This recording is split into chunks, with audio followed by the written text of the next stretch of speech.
Hi students, we have been discussing different applications of marginal costing, and today we are discussing one of the important application, that is shutdown decision. This is an important managerial decision regarded to marginal costing. In this case, we are analyzing whether a particular department is to be closed or continued, or whether a particular product it should be continued or discontinued, etc. A firm that has several departments or products may be faced with this situation where one department or product shows a net loss.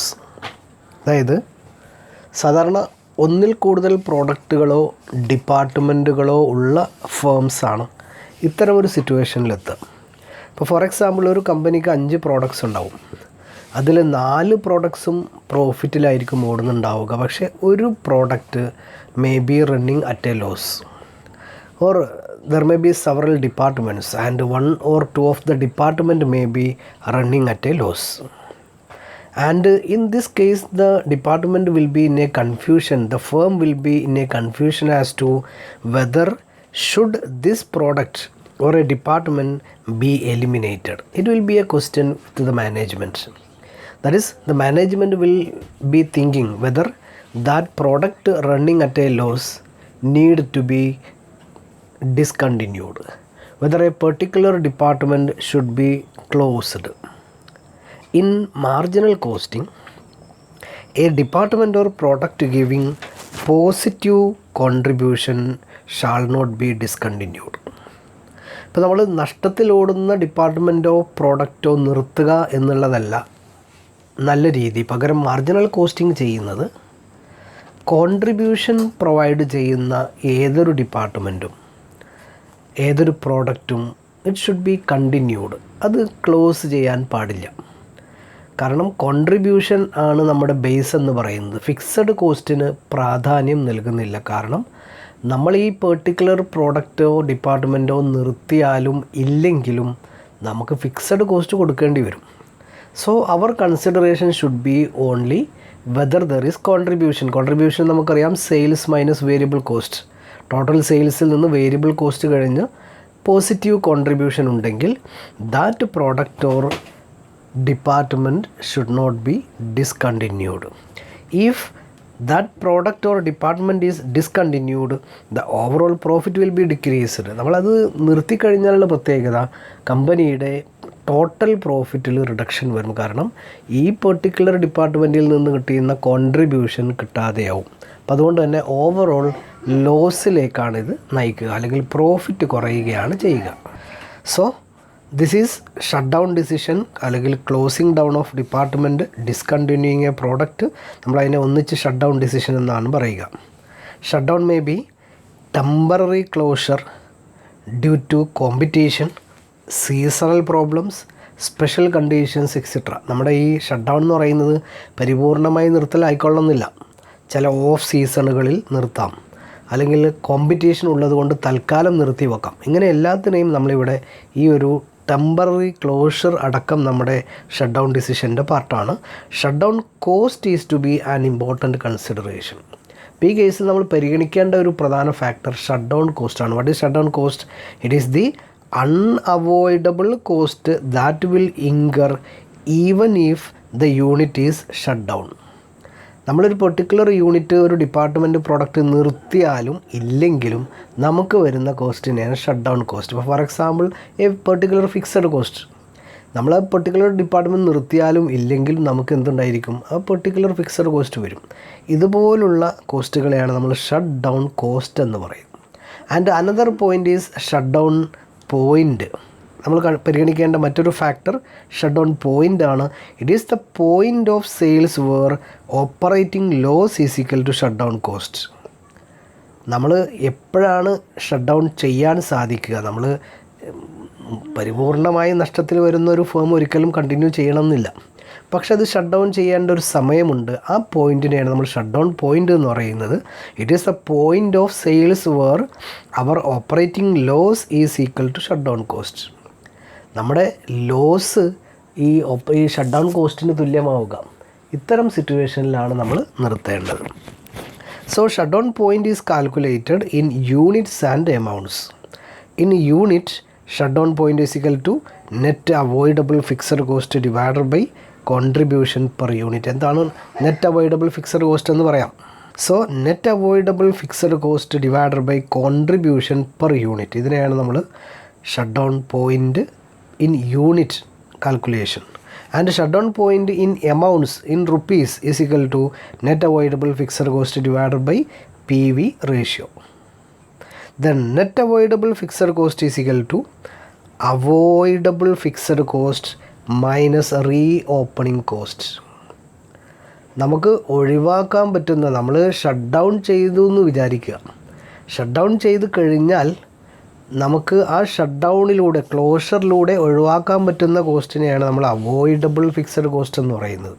ഇപ്പോൾ തൽക്കാലം നമ്മളൊരു 4 മാസത്തേക്ക് production നടക്കുന്നില്ലെങ്കിൽ ആ 4 മാസത്തേക്ക് നമ്മൾ വല്ല fixed cost ഒഴിവാക്കാൻ പറ്റുമെങ്കിൽ അതാണ് avoidable fixed cost minus re opening cost. പക്ഷേ അത് നമ്മുടെ ലാഭമല്ല, മുഴുവനായി നമ്മുടെ ലാഭമല്ല. പകരം ഒരു റീ ഓപ്പണിംഗ് ചെയ്യുകയാണെങ്കിൽ, വീണ്ടും നമ്മൾ റീ ഓപ്പൺ ചെയ്യുമ്പോൾ ചിലപ്പോൾ നമ്മൾ ചെറിയ രീതിയിലുള്ള എക്സ്പെൻസുകൾ ഇൻകർ ചെയ്യാം. ആ എക്സ്പെൻസ് നമുക്ക് എന്ത് ചെയ്യണം, ഈ ഒരു അവോയ്ഡബിൾ ഫിക്സഡ് കോസ്റ്റിൽ നിന്ന് ലെസ് ചെയ്ത് കിട്ടുന്ന ഫിഗറിനെയാണ് നെറ്റ് അവോയ്ഡബിൾ ഫിക്സഡ് കോസ്റ്റ് എന്ന് പറയുന്നത്. This net avoidable fixed cost divide by contribution or PV ratio, ഇങ്ങനെയാണ് നമ്മൾ ഷട്ട് ഡൗൺ പോയിൻ്റ് കാൽക്കുലേറ്റ് ചെയ്യുന്നത്. So net avoidable fixed cost is equal to total fixed cost minus avoidable fixed cost plus reopening cost. If contribution is greater than shutdown cost, it is better to continue. നമ്മുടെ shut down കോസ്റ്റിനേക്കാൾ കൂടുതലാണ് നമ്മുടെ contribution എങ്കിൽ ഏറ്റവും നല്ലത് product continue ചെയ്യലാണ്. ഇനി നമ്മുടെ problem ഈ പോയിൻറ്റുമായി ബന്ധപ്പെട്ടല്ല വരിക. പ്രോബ്ലം ഈ ടൈപ്പാണ് വരിക. It is very simple. MNP Limited is producing and selling 3 products A, B and C. The results of operation for the period are given below. 3 പ്രോഡക്റ്റിൻ്റെ ഡീറ്റെയിൽസ് തരികയാണ്. ABC, sales, variable cost, contribution, fixed cost, net profit. When we look at the net profit, product B is having net loss of 1000. Product A has net profit 1000 and product C has net profit 6500. You are asked to advise the management whether product B should be dropped or not. നമുക്കറിയാം product B is running at a loss of 1000. So our question is whether product B should be discontinued or not. Okay, here we will find the solution firstly by calculating the profitability after dropping the product B. Here before dropping product B, our profit is 6500, that is 1000 minus 1000 plus 6500. 3 പ്രോഡക്റ്റും കൂടി നോക്കിക്കഴിഞ്ഞാൽ 6000, 7000 minus 1000 അല്ലേ, 6500 രൂപയാണ് 3 പ്രോഡക്റ്റിൻ്റെയും കൂടിയുള്ള combined ആയിട്ടുള്ള profit, net profit. ഇനി നമ്മൾ ചെയ്യേണ്ടത് ഈ B ക്ലോസ് ചെയ്തതിന് ശേഷവും ഇതേപോലെ കാൽക്കുലേറ്റ് ചെയ്യുക. സോ നമുക്കിവിടെ അറിയാം അല്ലേ, ഓരോന്നിൻ്റെയും ഫിക്സഡ് കോസ്റ്റ്, വേരിയബിൾ കോസ്റ്റൊക്കെ നമുക്കറിയാം. ഇത് വെച്ചുകൊണ്ട് product A and C is sales 10,000, 25,000 less variable cost, contribution less fixed cost. Here fixed cost in this case is 17,500 total it is 3,000, 8,000, 11,000 plus 6,500, 17,500. Okay, ഇവിടെ ഈ കേസിലും നമ്മൾ ചെയ്യേണ്ടത് ആ 17,500 നമുക്ക് അപ്പോർഷൻ ചെയ്യാൻ പറ്റില്ല. അപ്പോൾ അതുകൊണ്ട് തന്നെ ടോട്ടൽ ഒരു കോൺട്രിബ്യൂഷനിൽ നിന്നും നമുക്ക് എന്ത് ചെയ്യാം, ഈ 17,500 ലെസ് ചെയ്യാം. ടോട്ടൽ കോൺട്രിബ്യൂഷൻ വരെ 17,000 രൂപയാണ്. അപ്പോൾ അതുകൊണ്ട് തന്നെ ശ്രദ്ധിക്കേണ്ട കാര്യം, ഡ്രോപ്പ് ചെയ്യുന്നതിന് മുമ്പ് ഫിക്സഡ് കോസ്റ്റ് 3,000, 8,000, 6,500 ആണ്. അപ്പോൾ അതുകൊണ്ട് എയുടെയും സിയുടെയും മാത്രം ഫിക്സഡ് കോസ്റ്റ് എഴുതിയാൽ പോരാ. പകരം നമ്മുടെ ടോട്ടൽ ഫിക്സഡ് കോസ്റ്റ് ലെസ് ചെയ്യണം. കാരണം അതൊരു പ്രോഡക്റ്റ് നിർത്തിയാലും ഇല്ലെങ്കിലും നമുക്ക് ഇൻകർ ചെയ്യും. സോ അങ്ങനെ ലെസ് ചെയ്യുമ്പോൾ അവരുടെ net profit is -500. Product B നിർത്തിയതിന് ശേഷം നെറ്റ് പ്രോഫിറ്റ് രണ്ട് പ്രോഡക്റ്റും കൂടി കമ്പൈൻ ചെയ്താൽ ഉണ്ടാവുക നഷ്ടമാണ് വരുന്നത്. അപ്പം അതുകൊണ്ട് തന്നെ ഇതെങ്ങനെ സംഭവിച്ചത്? നഷ്ടത്തിലോടിയ ഒരു പ്രോഡക്റ്റ് നിർത്തിയത് കൊണ്ടാണ്. ആക്ച്വലി ആ പ്രോഡക്റ്റ് നഷ്ടത്തിലാണെങ്കിലും ഈ പ്രോഡക്റ്റ് ബിയുടെ contribution it is very high. Okay, contribution is 7,000. That is why this is happened. അതായത് 6,500 രൂപ ലാഭം ഉണ്ടായിരുന്നു. പക്ഷേ ഇതിൽ നിന്ന് നമ്മൾ 7,000 രൂപയുടെ കോൺട്രിബ്യൂഷൻ പോയാൽ 6,500 മൈനസ് 7,000 മൈനസ് 500, അങ്ങനെയാണ് നമുക്ക് ഈ 500 വരിക. So here the firm was making A total profit of 6,500 before dropping product B, and the product B is giving a contribution of 7,000. If product B is dropped, total profit will be decreased by rupees 7,000 or will be incurring a net loss of 500. Therefore, product B should not be dropped, it should be continued. Fixed costs are to be incurred whether product B is produced or not. If we are continuing or discontinuing product B, we have to incur total fixed cost of 17,500. That is why we got a net loss of rupees 500. So our answer is product B should be continued.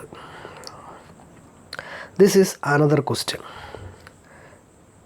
You write down this question in your notebook. This is the question for you. You have to find the answer and send it into my WhatsApp number. The question is, B Limited is producing and selling 3 products P, Q and R. The result of operation for the period are as under: sales, variable cost, contribution, fixed cost. The net profit is positive for P and Q. P 5,000, Q 7,000. But in case of R, it is a net loss of 2,000. You are asked to advise the management whether product R should be continued or discontinued. ഈ product R എന്ന് പറയുന്നത് 2,000 രൂപ നഷ്ടത്തിലാണ് ഓടുന്നത്.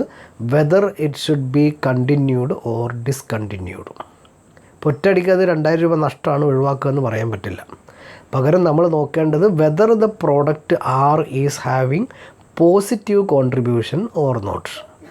ഇവിടെ product ആറിൻ്റെ contribution എന്ന് പറയുന്നത് എത്ര രൂപയാണ്? 8,000 യൂണിറ്റാണ്. സോ അതുകൊണ്ട് തന്നെ ഒരിക്കലും നിർത്തരുത്. ഇതാണ് ഒറ്റയടിക്ക് പറയാവുന്ന ആൻസർ. പക്ഷേ നമ്മൾ ചെയ്യേണ്ടത് കാൽക്കുലേറ്റ് ചെയ്യണം. നമ്മൾ ഈ 3 പ്രോഡക്റ്റിൻ്റെയും കൂടി കമ്പൈൻഡ് പ്രോഫിറ്റ് കാൽക്കുലേറ്റ് ചെയ്യുകയാണെങ്കിൽ എത്രയാണ് വരിക? 5,000 പ്ലസ് 2,000 മൈനസ് 2,000 അല്ലേ? 5 പ്ലസ് 2 മൈനസ് 2. അപ്പോൾ നമുക്ക് കിട്ടുക 5,000 ആണ് നമ്മുടെ കമ്പൈൻഡ് പ്രോഫിറ്റ് വരിക P, Q and R. Next നമ്മൾ ചെയ്യേണ്ടത് അടുത്തൊരു ഷെഡ്യൂൾ കൂടി പ്രിപ്പയർ ചെയ്യണം. Calculation of profit after dropping product R.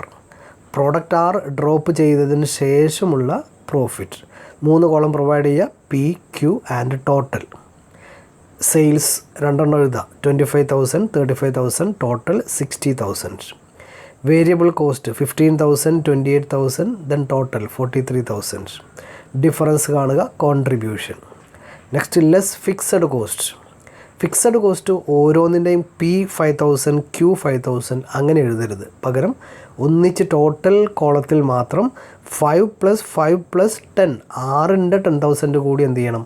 മറ്റ് 2 പ്രോഡക്റ്റുകൾ കൂടി ഏറ്റെടുക്കണം. അപ്പോൾ അതുകൊണ്ട് തന്നെ ടോട്ടൽ ഫിക്സഡ് കോസ്റ്റ് 20,000 ആണ് ലെസ് ചെയ്യേണ്ടത്.